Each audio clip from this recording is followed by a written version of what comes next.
Беслан Цыбович ознакомился с отчетом, который вами был предоставлен. У меня несколько вопросов по деятельности Министерства сельского хозяйства и по отчету.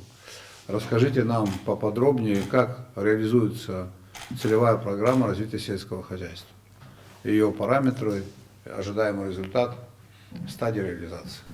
В основном Министерство сельского хозяйства занимается освоением программы, выделенными под нее финансовые средства в размере 100 миллионов последние 3 года. Общая сумма это была, как вы заметили, 100 миллионов рублей, из них освоено 99,9 миллионов.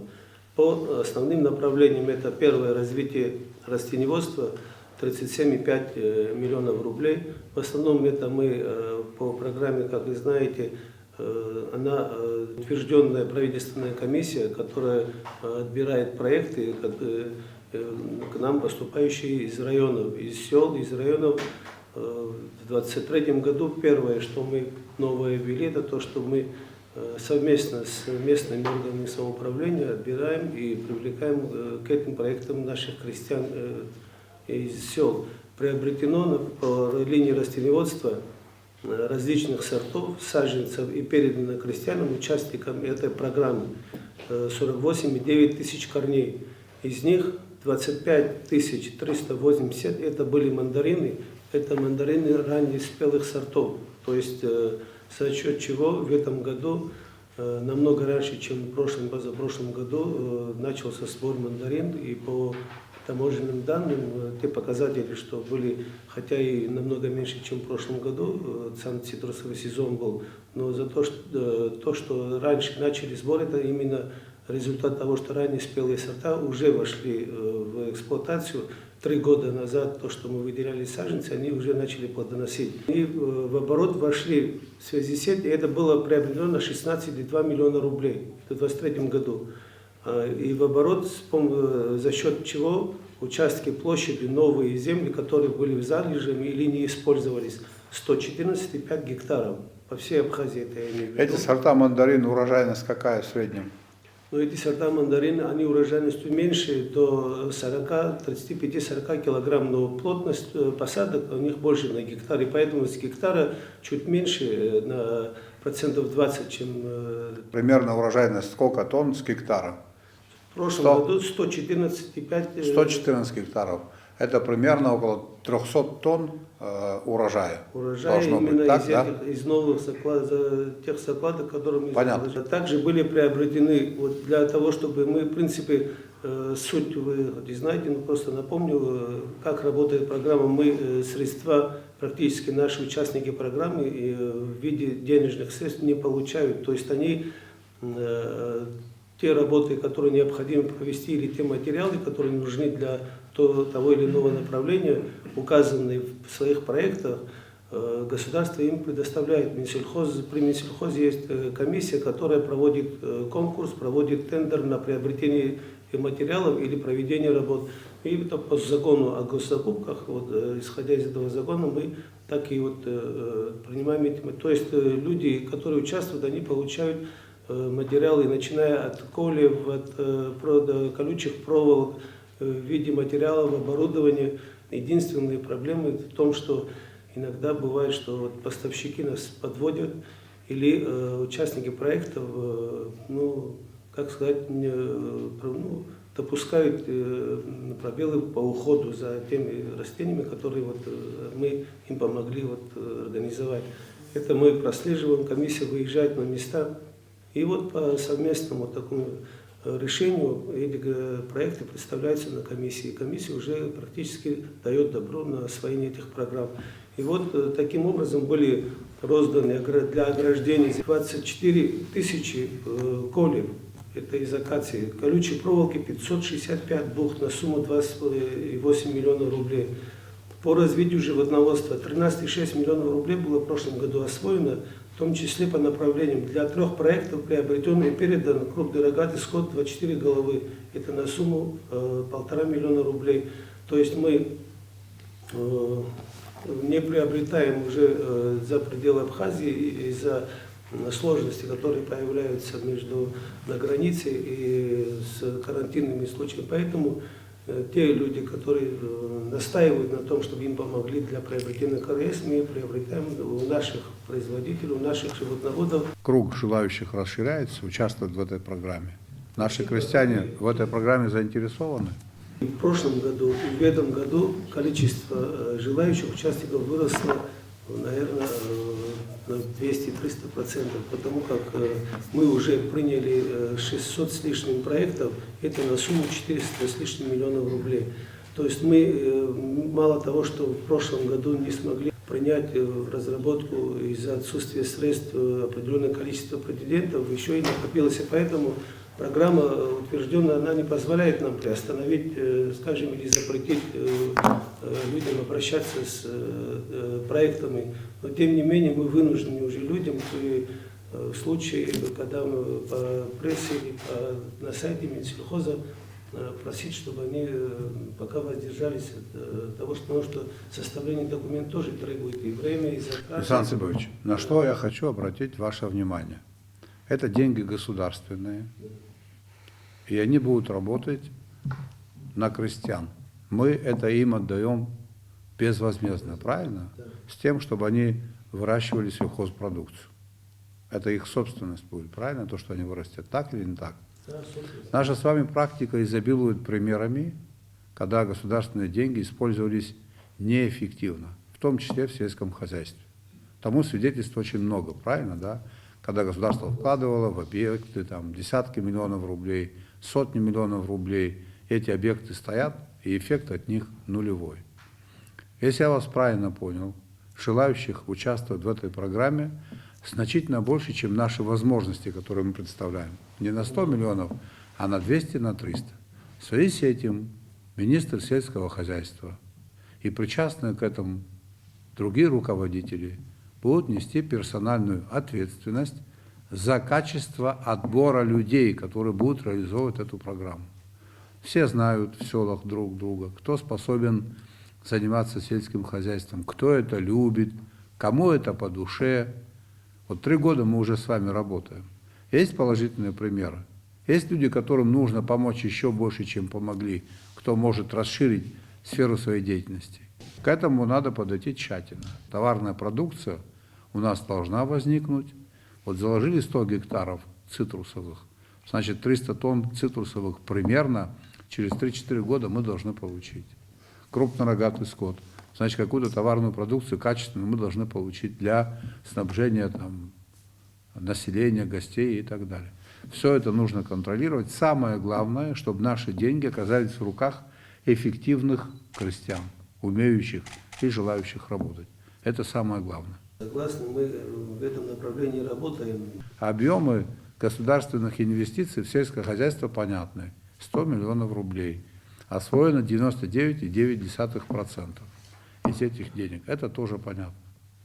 Какова потребность в инвестициях в сельском хозяйстве? Миллиарды рублей, наверное, да?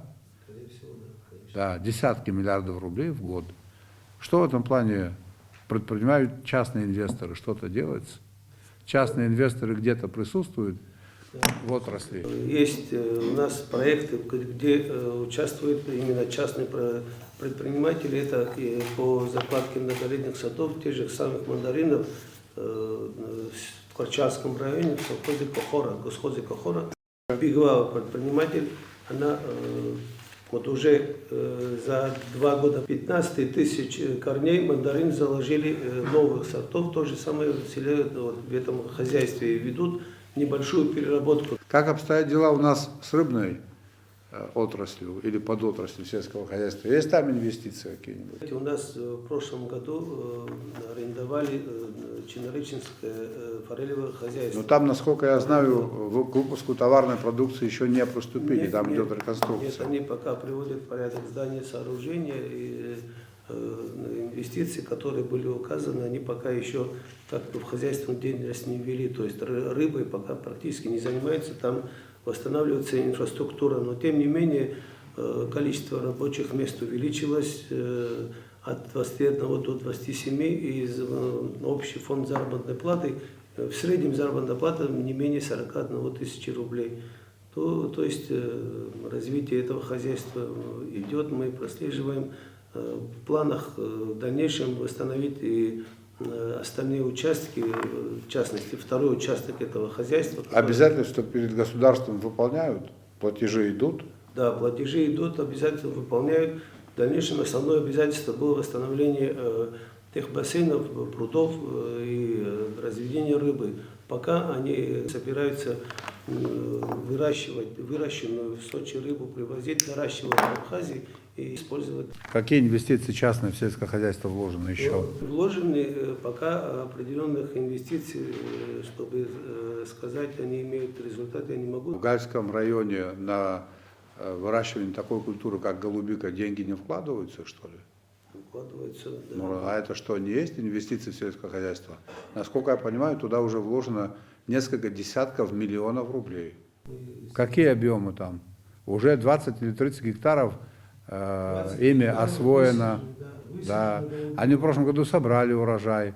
20 гектаров освоить, это миллионов 20 уже вложено.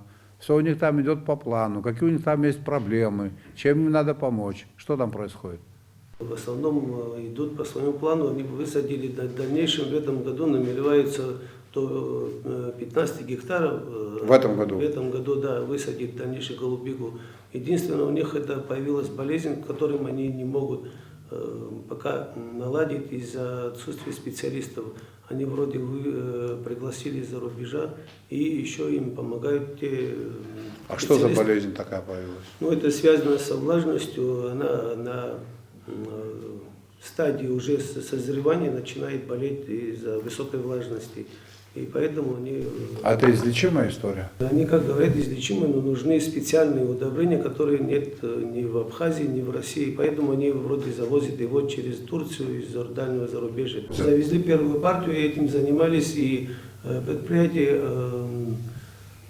в Кольчарском районе. Вот они совместно с ними сейчас вот они смогли вроде преодолеть эту болезнь.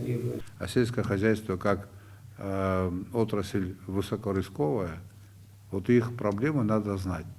И государство должно решать их проблемы, помогать им в этом. Как обстоят дела с выращиванием аквакультур? Вот мы выделили акваторию моря, там несколько тысяч гектаров, компании Beyond. Что там происходит? Пока они тоже на стадии разработки, вот, они единственно провели эксперимент, можно ли в этой акватории производить такого рода продукцию. Так. Когда получили результаты, которые пока мы запросили, но Значит, Александр Сибович, всех частных инвесторов, Да. которые сегодня уже зафиксированы в районах, с определенной периодичностью необходимо вам проводить совещания или с ними, или с их представителями. В стадии начала развития проект, крупный проект, который вот в размере сотни миллионов рублей собирается вкладывать, это проект по то же самое выращиванию мидии и устриц в селе Адзюбжа и сельхозпереработка. Что там, на какой стадии все? Была встреча представителей наших граждан вместе с инвестором, который обеспечит собственными средствами в Росэкспорт с заместителем руководителя и нашли понимание, и поэтому начинают уже конкретно готовить генплан для начала этих работ. То есть определять сумму, определять подрядчиков, которые будут строить.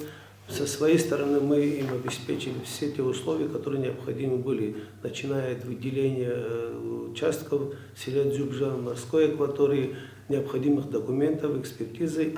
Одним словом, эти документы находятся сейчас в России в Росэкспорте, где вы имели встречу, и с вашей поддержкой они готовы нам начать финансировать. А 20% собственных средств наши граждане с участием инвесторов вчера обеспечили. То есть, когда процесс в практическую плоскость может перейти? Во второй половине текущего года, если ничего не изменится, начнутся строительные монтажные дела по сельхозпереработке и по строительству для выращивания мидии и устрицы. Два блока есть. Значит, внимательно нужно посмотреть, какие предприятия у нас числятся за Министерством сельского хозяйства. Какие предприятия могут работать, какие предприятия необходимо ликвидировать. Это первое. Второе. Предприятия, в которые вложены государственные деньги, но не функционируют. Вот завод там есть у нас по фасовке меда. Там, я не знаю, кому этот молочный завод принадлежит. Предприятия, которые находятся в Пицунде, тепличное хозяйство, ряд других предприятий. Да? Надо подумать, как их реанимировать. Это возможно или нет. Ключевая отрасль. Мы ее обозначаем как приоритетную. Сельское хозяйство.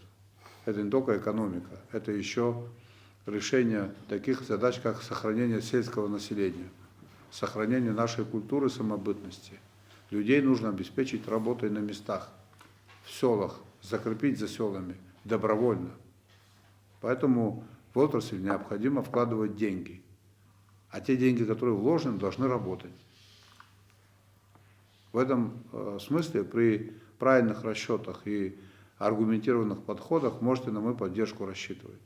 Мы заложили 100 гектаров цитрусовых. Люди для того, чтобы приобрести абхазскую продукцию, в очередях стоят в России. Под нашим брендом продается сотни тысяч цитрусовых. Спасибо, благодарю за работу.